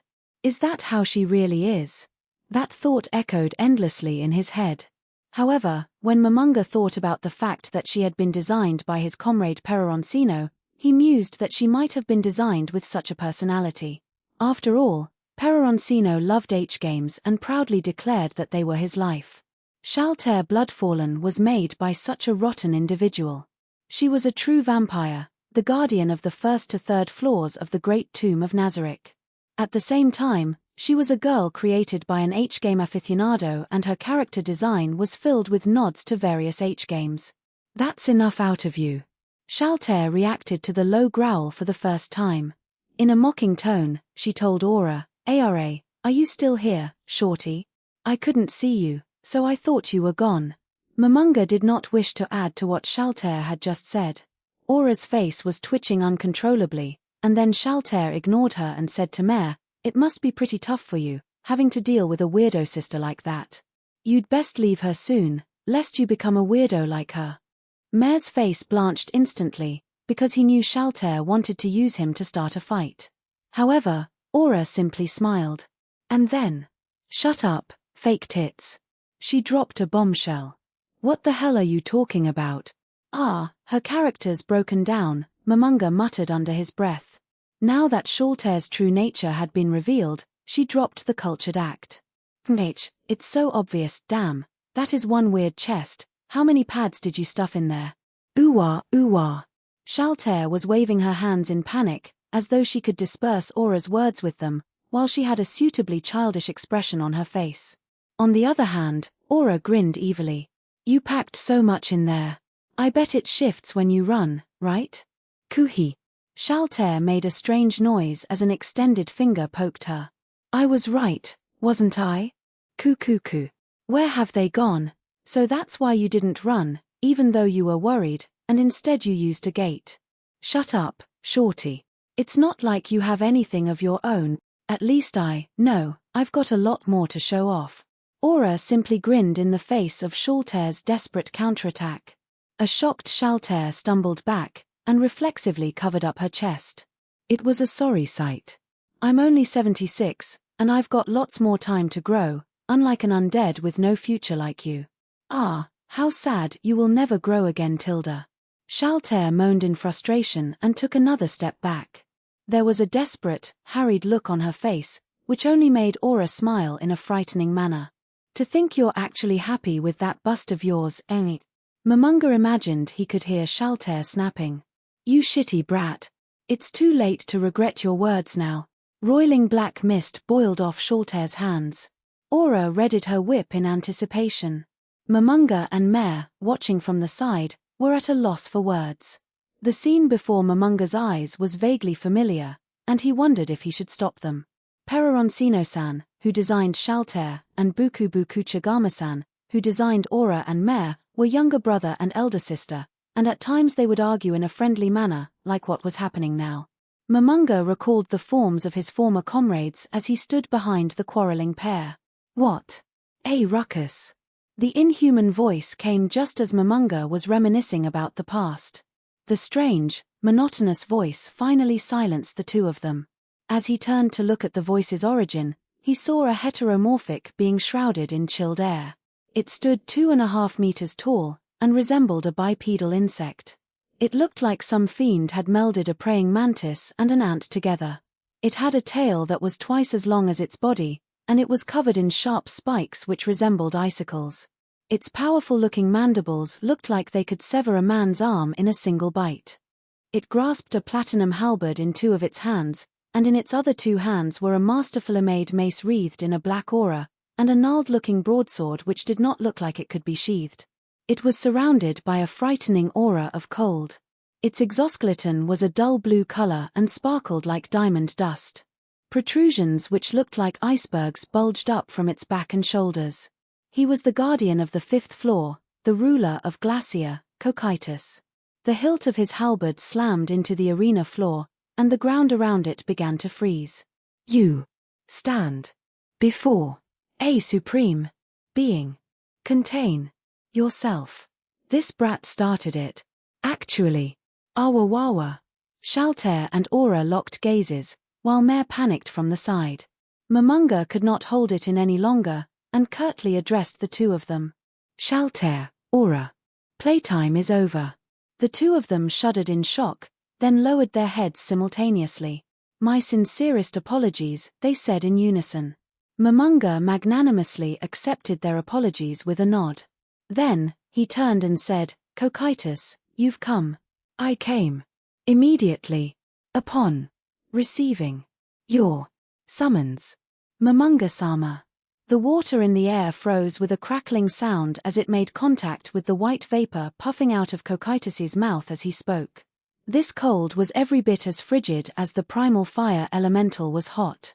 Anyone standing near him would suffer the effects of the lowered temperature, and they might even sustain frostbite. However, Momonga did not feel anything. The fact was that everyone here was resistant to fire, cold, and acid attacks, or had some way to deal with them. You must have been very free with no intruders around, no? Indeed. The clacking from his lower mandibles sounded like the threatening noises of a wasp. However, Momonga had the feeling that he was laughing. Even so, there are still things which must be done. So, I was not free at all. Oh, things that had to be done? What things were these, may I ask? Training. In order to be ready to deploy at any time. Although it was not too obvious from his appearance, Cocytus was designed to be the quintessential warrior, be it in personality or body. Therefore, from the perspective of a weapon user, his attacks were the strongest in the great underground tomb of Nazarick. You've done all this for me. You've worked hard. My thanks. After hearing your praise, the task is not as tiring. I see. Demiurge and Albedo have arrived. Momonga turned in the direction Cocytus was looking, at the entrance of the Colosseum, where he saw two figures enter. The one in front was Albedo, while a man followed behind her like a lackey. Once she got close enough, Albedo smiled to Momonga and bowed deeply. The man bowed and said, "Forgive me for keeping everyone waiting." He was about 180 centimeters tall, and his skin was darkened from the sun. His facial features looked to be oriental, while his jet-black hair was neatly combed back. The eyes under his pince-nez glasses could not even be said to be narrowed. It was doubtful whether they were actually open at all. He was dressed in a Western suit, with a matching tie. He gave the impression of being a professional businessman, or a skilled lawyer. However, his gentlemanly appearance was hard-pressed to hide the evil air about him. A tail sheathed in silvery metal extended behind him, tipped by 6 sharp spikes. He was limned by flickering black flames. This man was the creator of Blazing Inferno, Demiurge. He was the guardian of the 7th floor of the great underground tomb of Nazarick. This demon was designed to be the defense commander of the NPCs. It seems everyone is here. Momonga-sama, there are 2 more people who have not yet arrived, said a resonant voice that seemed to pour into one's heart. Demiurge's words were empowered by a passive skill. This skill was called Command Mantra, and it could instantly turn the weak-minded into puppets dancing on Demiurge's strings. However, this skill had no effect on the people present. It was only useful on people below level 40, so to everyone here, it simply sounded good. No. Those 2 guardians are only to be moved under special circumstances. Therefore, there is no need to call them over at the moment. I see. My allies have not arrived yet. Aura and Shalter froze as they heard those words, and the smile froze on Albedo's face. That fellow is just an area guardian in one of the floors which we are in charge of. Why yes. Shalter and Aura smiled stiffly, while Albedo nodded vigorously in agreement. Kaiuhuku, is it? Indeed, it would be good to inform the various area guardians. Then, let the area guardians like Guren and Grant know about it as well. I will leave that task to the various floor guardians. There were 2 kinds of guardians in the great underground tomb of Nazarick. Floor guardians, like the ones before Momonga at the moment, were responsible for 1 or more floors. Area guardians were responsible for an individual area within a floor. Simply put, the floor guardians were in charge of the area guardians, who were in turn in charge of a specific domain. Since there were many of them, they were individually not very important. In Nazarick, the term guardian usually referred to a floor guardian. After the various floor guardians showed that they understood Momonga's orders, Albedo commanded. Then, everyone, let us pledge our loyalty to the Supreme One. All the guardians nodded as one, and before Momonga could interrupt, they had lined up before him. Albedo stood at their head, while the other guardians formed a line behind her. All the guardians had solemn, respectful expressions. They showed no sign of playing around. Shalter, who stood on one end of the line, stepped forward. Shalter Bloodfallen, guardian of the first, second, and third floors, presents herself to the master. She went to one knee, one hand pressed against her chest, and bowed deeply. After that, Cocytus stepped forward and said, Cocytus, guardian of the fifth floor, presents himself to the master. Much like Shalter had, he knelt before Momonga like a vassal before a lord. Then, it was the twin dark elves' turn. The guardian of the sixth floor, Aura Bella Fura, presents herself to the master. Also a guardian of the sixth floor, Mare Bello Fura, presents himself to the master. They knelt respectfully and lowered their heads to Momonga. Shalter, Cocytus, Aura, and Mare all had different bodies, and thus they should have each taken their steps forward differently. Yet, the way with which they knelt was identical, and they lined up neatly. After that, Demiurge advanced in a dignified manner. The guardian of the seventh floor, Demiurge, presents himself to the master. Following his crisp words, Demiurge went to one knee in a graceful descent, as though expressing his heart through his actions. Finally, Albedo stepped forward as well. The guardian overseer Albedo presents herself to the master. She smiled to Momonga, and knelt like the other guardians. However, Albedo continued speaking in a high and clear voice as she delivered her report to Momonga. With the exception of the fourth floor guardian Gargantua and the eighth floor guardian Victim, all the floor guardians are gathered before you. Thus do we offer up our utmost loyalty to the master. Momonga could not speak as he looked at the 6 lowered heads before him.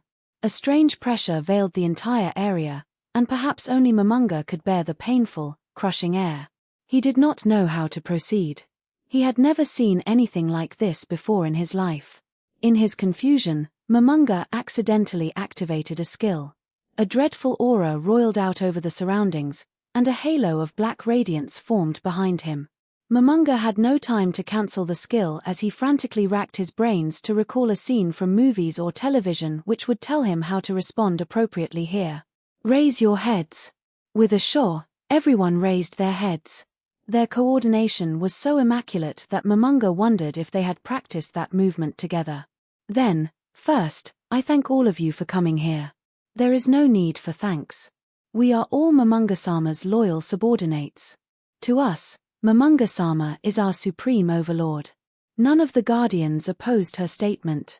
As expected of the guardian overseer, Momonga looked on the guardians with a stern face, and he felt a choking sensation in his non-existent throat. It was the weight of being a leader bearing down on him. In addition, any orders he gave now would affect his relationship with them in the future. He could not help but hesitate as he contemplated the possibilities. Would he lead the Great Tomb of Nazarick to destruction because of his decisions? The unease generated by that thought flooded his heart and mind. Momonga-sama, it is only natural that you should have doubts about us. After all, our abilities must be minuscule in your reckoning.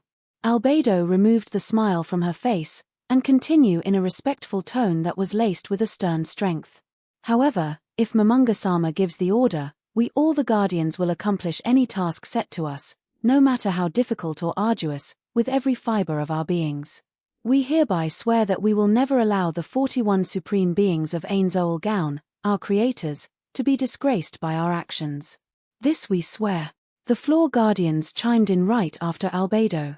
Their voices were filled with power, and that adamant loyalty and determination would not be diminished by any number of foes.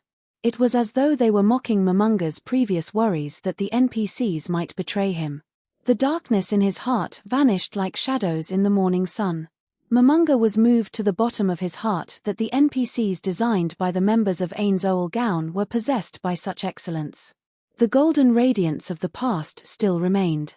The embodiment of everyone's hard work, their cunningly crafted creations, were still here. It filled him with joy. Momonga smiled, although his skeletal face could not display any emotions. The points of crimson light in his eye sockets seemed to shine exceptionally bright. His prior unease was no longer existent, and he simply spoke the words expected of a guildmaster. Excellent. Guardians, I know that you will understand my aims and successfully carry out my commands. There may be some things which are difficult to understand, but I hope you will pay attention and listen. I believe the great underground tomb of Nazarick has been caught up in some kind of unknown situation. The Guardians' faces were still stern, and there was no trace of surprise on them. Although I do not know what has caused this incident, the Great Tomb of Nazarick has been transported from its place in the swamps to a vast plain. Did anyone foresee the occurrence of this strange event? Albedo looked back at the Guardians, and after seeing the reply written on their face, she said, "Regretfully, none of us have any idea of what is going on." Then, I have a question for the Floor Guardians. Have any of you discovered anything strange in your floors? After hearing this, each Floor Guardian responded. There are no abnormalities in the 7th floor. Same with the 6th floor. IITs as Nei-chan says. The 5th floor is the same. Nothing strange has been cited in the 1st to 3rd floors. Momonga-sama, I shall investigate the 4th and 8th floors right away. Then I will leave that matter to Albedo. However, you must be careful on the 8th floor. If an emergency situation occurs there, a situation may emerge that you cannot deal with.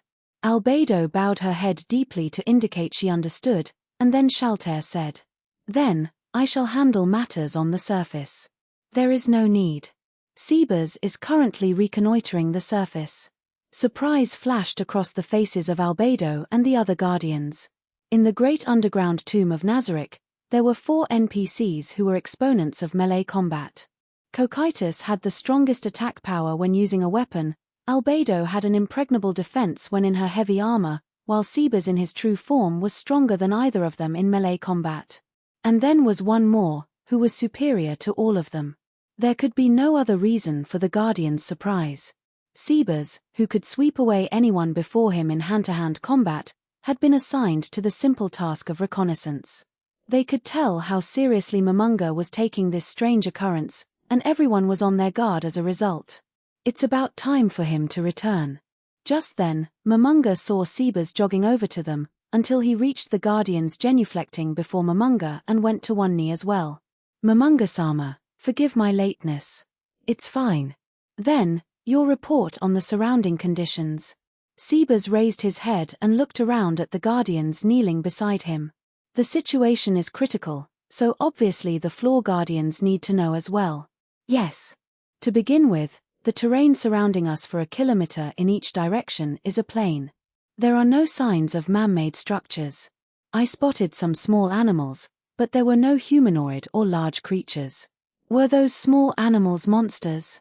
No, they were life forms which had no combat power. I see. Then, were the plains you spoke of covered in frozen grass which would cut you as you passed them? No, it was simple grass. There was nothing special about it. And you did not see any sky castles or similar buildings? No, I did not. There was no sign of man-made illumination in the sky or on the land. I see, so there was only a starry sky. Thank you for your hard work, Sebas. As he praised Sebas for his efforts, Momonga was somewhat disappointed because he had not obtained any useful information.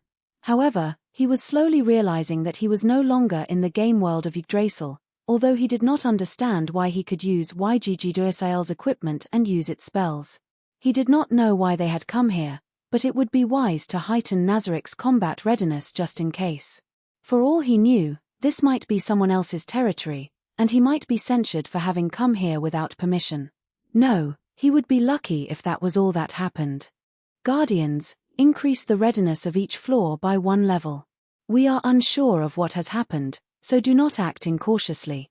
If you encounter an intruder, do not slay them, but capture them alive at all costs. When you capture them, do as little harm to them as possible. I apologize for imposing such demands on all of you at a time like this. The Guardians voiced their acknowledgement and nodded in unison. Next, I would like to understand the administrative operations of the tomb. Albedo, how is the exchange of security information between the Guardians of the various floors? In Yggdrasil, the Guardians were simple NPCs, and they could only act according to their programs. There was no way the floors would exchange security information and monsters. Each floor is administered by its respective floor guardian, but Demiurge is the overall defense commander, and everyone can share information with him. Momonga was a bit surprised, but then he nodded in satisfaction. Excellent.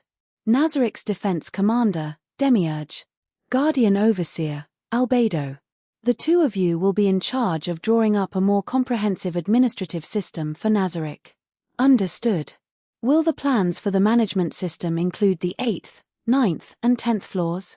The 8th floor is managed by victim, so it'll be fine. No, entry to the 8th floor is forbidden. I rescind the order I just gave to Albedo as well. In short, entry to the 8th floor will only be effected with my permission. I will undo the seal and permit direct access from the 7th floor to the 9th floor. After that, plan for the 9th and 10th floor as one whole. Is that your will? Albedo seemed quite surprised. Behind her, Demiurge's eyes went wide, revealing his thoughts on the matter.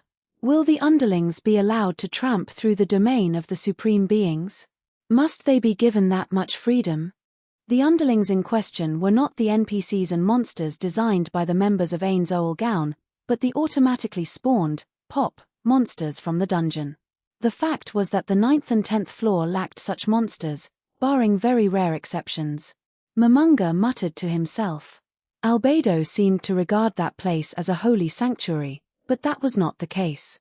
The reason why there were no monsters on the 9th floor was simply because if any intruders could overcome the NPC defenders of the 8th floor, the most powerful beings in the tomb, then Ainz Ooal Gown's chances of victory would be slim. Thus, it would be better to play the role of a villain to the hilt, and meet the invaders in the throne room for a final showdown. It will be fine. Because it's an emergency, we need extra hands for security. Understood. I shall select only the finest and most potent troops for this duty. Momonga nodded, and looked toward the twins. Aura and Mare, can you conceal the great underground tomb of Nazarick? Simple illusions don't seem very reliable, and thinking about the cost of illusions gives me a headache. Aura and Mare looked at each other and began thinking. After a while, Mare spoke up. You using magic might be tricky. If we had to hide everything along with the surface, although, we could cover the walls in mud, and then add plants as camouflage. Do you intend to soil the glorious walls of Nazarick with base dirt? Albedo said that with her back turned to Mare. Although her voice was sweet and velvet, the tone it carried was anything but. Mare's shoulders trembled, and although the surrounding guardians remained silent, their attitudes suggested that they shared Albedo's opinion. In contrast, Momonga felt Albedo was being too much of a busybody. The situation was hardly serious enough to warrant such a reaction. Albedo, don't speak out of turn. I am addressing Mare. His voice was so deep that it surprised Momonga himself. My deepest apologies, Momonga-sama. Albedo's head was as low as it could go, and her face was frozen in fear. The guardians and Sebas stiffened up as well. Perhaps they thought that scolding was directed at them as well. A twinge of remorse struck Momonga as he observed the quick change in the guardian's attitude, but he continued speaking to Mare. Can you conceal the walls by heaping dirt onto them? Yes I can, if you allow it, Momonga-sama. However, yes, an observer from a distance would think the ground was bulging up unnaturally. Sebas, are there any nearby hills or the like? There are none. Regretfully, we are surrounded by flatlands. However, since there are nights here, we should be able to perform some sort of eye-deceiving camouflage while the sun is down. Is that so? If all we intend to do is hide the walls, Mare's idea will be enough. Then, what if we piled up the dirt from the nearby land to make dummy hills as camouflage? Then we would blend in. Very well. I shall assign Aura and Mare to carry out this task together. While doing so, you may draw the necessary supplies from each floor. Since we cannot camouflage the view from the air, we shall use illusions after finishing the earthworks, so nobody will be able to detect Nazarick from the outside. Why yes. You understood. That was all he could think of at the moment. There were probably a lot of holes left in the plan, but that could be dealt with slowly, later on. After all, it had only been a few hours since all this had happened. Then, you are dismissed for today. Everyone, take a break before beginning your duties. There are many things we do not know, so do not push yourselves too hard." The guardians nodded as one to show that they understood. "Finally, I have a question for the guardians. To begin with, Shalter, what kind of person am I to you?" "An incarnation of beauty. You are the most beautiful person in the world. Even jewels pale in comparison to your snow-white body." Shalter did not pause to think about her answer before she gave it.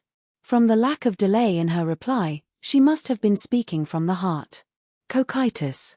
One. Who is mightier than all the guardians and deserving of the title of the Supreme Overlord of the Great Underground Tomb of Nazarick. Aura. A merciful leader with great foresight. Mare. A very gentle person. Demiurge. A wise leader who makes decisions and acts on them quickly. Truly, a man worthy of the title inscrutable. Cebes. The one responsible for assembling all the supreme beings. In addition, the merciful leader who did not abandon us, but stayed by our side until the very end. And finally, Albedo.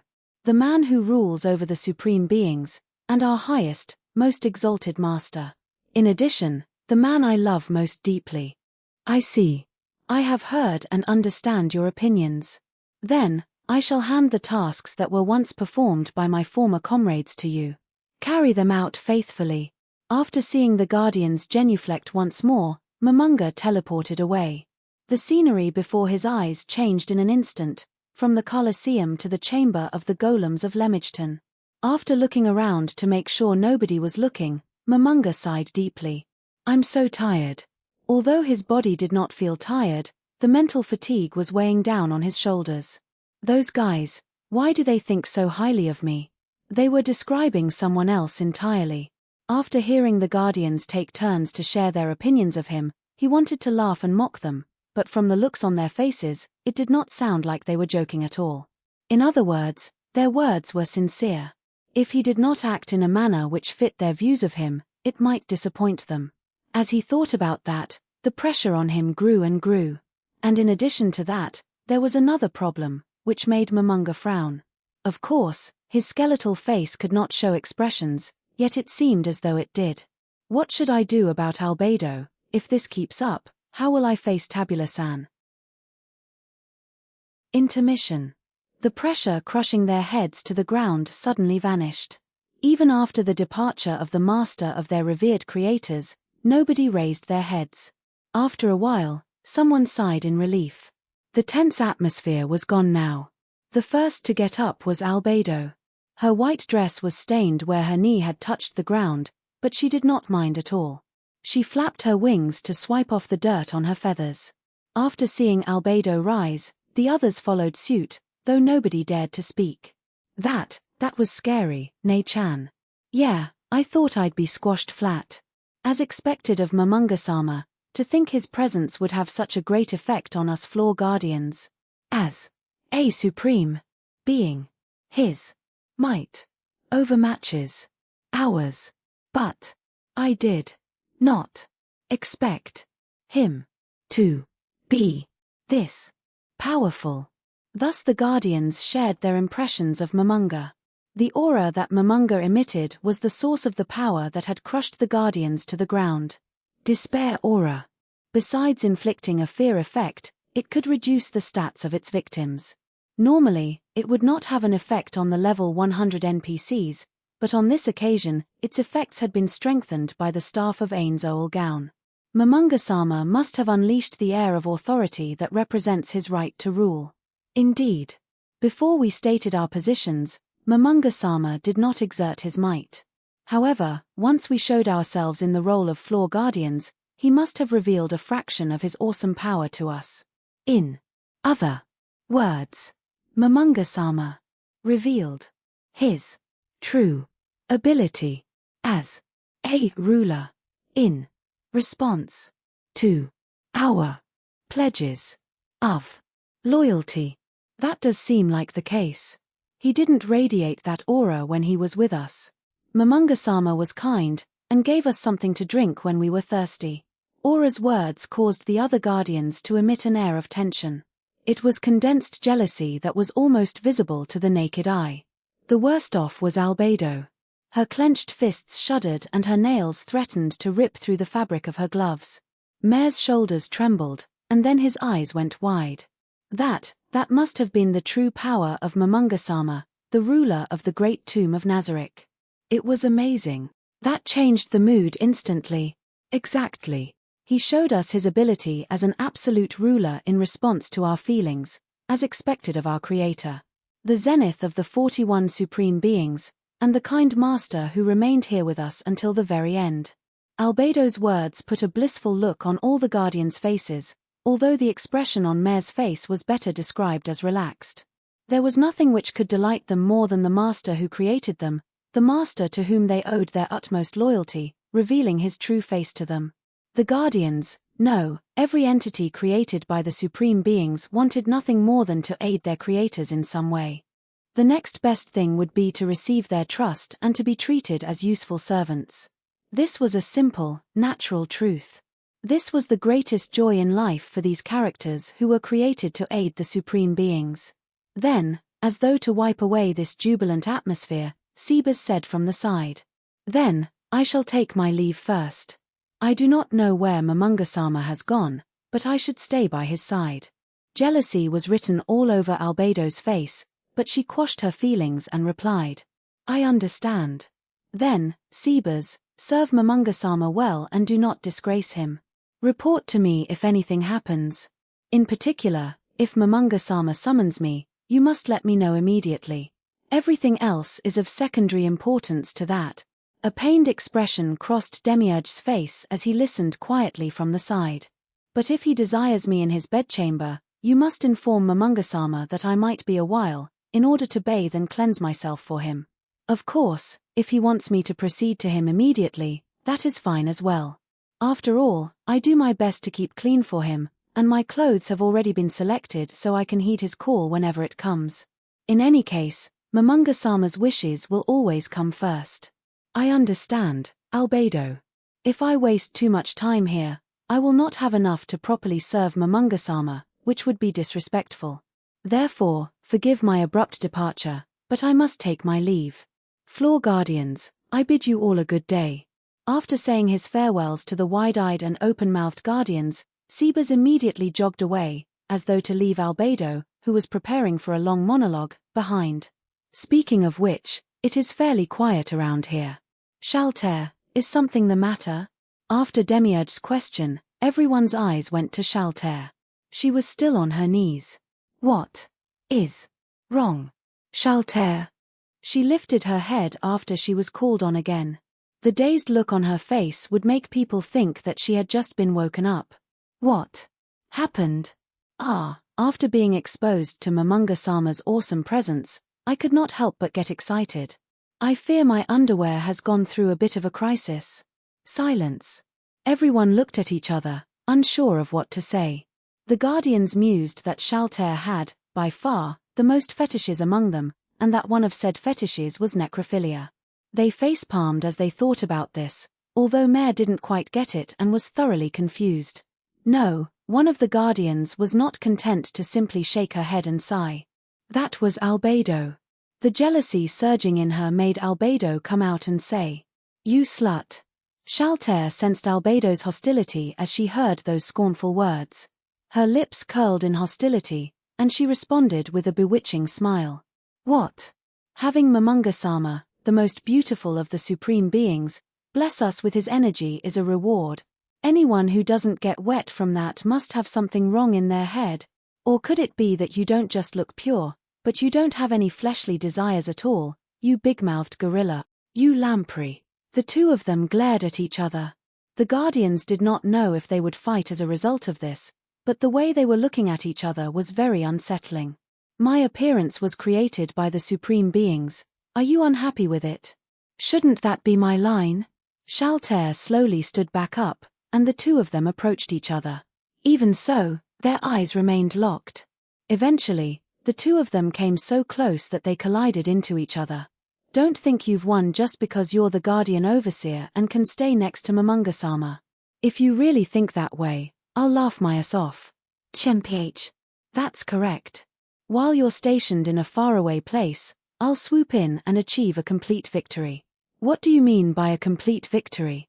Teach me, Guardian Overseer Sama. As a slut, you should be fully aware of what that means. Throughout their trade of verbal barbs, neither of them had turned their gaze from each other.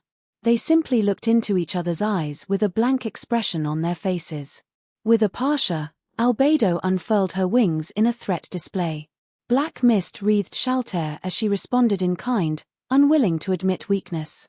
Our aura, matters between women should be settled by a fellow woman. If anything happens, I'll come to help. Let me know when the time comes, all right? Hey, wait, Demiurge. Are you planning to dump all of this on me? Demiurge simply waved lazily as he walked away from the feuding pair. Cocytus and Mare took a step back as well. Nobody wanted to get caught between them. Really, do they have to argue over this sort of thing? Personally, I would be quite interested in the result. What do you mean by the result, Demiurge? I refer to the increase in our fighting power, the future of Nazarick, and so on. Demiurge, what do you mean? Demiurge pondered how he should answer Mare's question. For a moment, an evil impulse swept through Demiurge's head and he thought of infusing the simple Mare with adult knowledge, but he promptly discarded that line of thinking. Demiurge was a devil, and he was cruel and ruthless, but that only applied to people outside Nazarick. To Demiurge, the characters made by the 41 supreme beings were his comrades. Any great leader requires a successor, no? Momonga-sama may have stayed with us until the end, but if he loses interest in us one day, he may leave for another place like the rest of the supreme beings. Thus, there is a need for a successor to whom we can pledge our loyalty. I see. Then, which of us will be Momonga-sama's successor? How disrespectful. As guardians, we are to serve Momonga-sama faithfully, so he may stay. That is what we were made for. Demiurge turned to the interrupting Cocytus. Of course I understand that, Cocytus. But do you not wish to pledge your loyalty to Momonga-sama's heir? Of course. I would like to swear my allegiance to Momonga-sama's heir. Cocytus began imagining himself running around with said heir on his shoulders. Then he began to imagine himself teaching him swordsmanship, drawing his blade to defend the young master, and even hearing the full-grown young master giving him orders. Oh, how wonderful! What a glorious sight! Uncle! Uncle! Somewhat unable to bear it, Demiurge averted his eyes from Cocytus, who was fully into imagining himself as a cool old uncle, faithfully serving Momonga's heir. Well, that aside, I'm quite interested in knowing what our children can do for the strengthening of the great underground tomb of Nazarick. How about it, Mare, do you want to make a child? Still, you don't have a partner. If you discover any humans, dark elves, wood elves, or similar species, would you kindly capture them for me? After thinking for a bit, Mare nodded and said, if it helps Momonga-sama. I'm willing to contribute. But how will I have children? Well, I'll teach you about that when the time comes. But if you decide to try some breeding experiments on your own, Momonga-sama might scold you. After all, the operations of Nazarick are perfectly balanced. That's true. I've heard that all the underlings were created after careful calculation by one of the supreme beings. If we carelessly increase our numbers, we'll be scolded. I don't want to be scolded by Momonga-sama. Of course, I don't want to be rebuked by the supreme beings either. If only I could set up a farm outside Nazarick. As Demiurge thought of this, he decided to mention the one thing nobody had teased him about. Ah yes, Mare, why are you dressed as a girl? Mare grabbed at his miniskirt to hide his legs after Demiurge asked his question. This was Bukubu Kuchigama-sama's decision. She said this was called a trap, so it should have nothing to do with my gender. Oh, so this was Bukubu Kuchigama-sama's decision. Well then, those clothes should be fine on you. Although, should all boys dress in that way? I don't know about that. The 41 supreme beings were no longer around, but even so, the mention of their names still compelled obedience. Or rather, in the great underground tomb of Nazarick, Mare was dressed as he should be, and nobody apart from another supreme being could change his wardrobe. I wonder if I should talk to Momonga-sama about this. Perhaps all boys should be dressed like that. I say, Cocytus, it's time to wake up. After hearing his colleague's words, Cocytus shook his head several times, a deeply satisfied smile on his face. Ah, what a beautiful sight. Truly, it was everything I have ever dreamed of. Is that so? Well then, that's good. Are Albedo and Shalter still fighting? The feuding pair's eyes were slightly averted. However, the one that answered Demiurge was the tired-looking Aura, standing by the side. They're done. Right now, they're arguing about the problem of who should be the first wife. It would be strange for the ruler of the Great Tomb of Nazarick to only have one wife. The question now is who is worthy of being Momonga-sama's first wife. While that is quite an interesting question, we should probably discuss that later. All right, Albedo, won't you give us our orders? There will be many things to do later on. Indeed, you're right. I need to issue orders soon.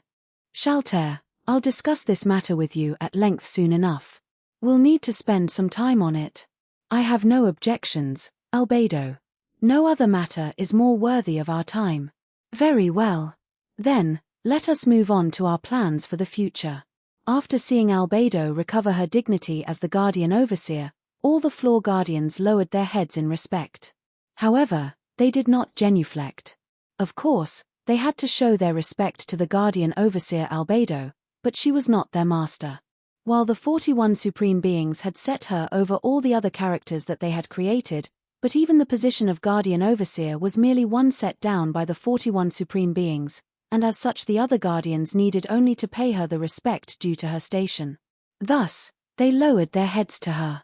On her part, Albedo was not angry at this, because she knew that was the most correct course of action. Firstly,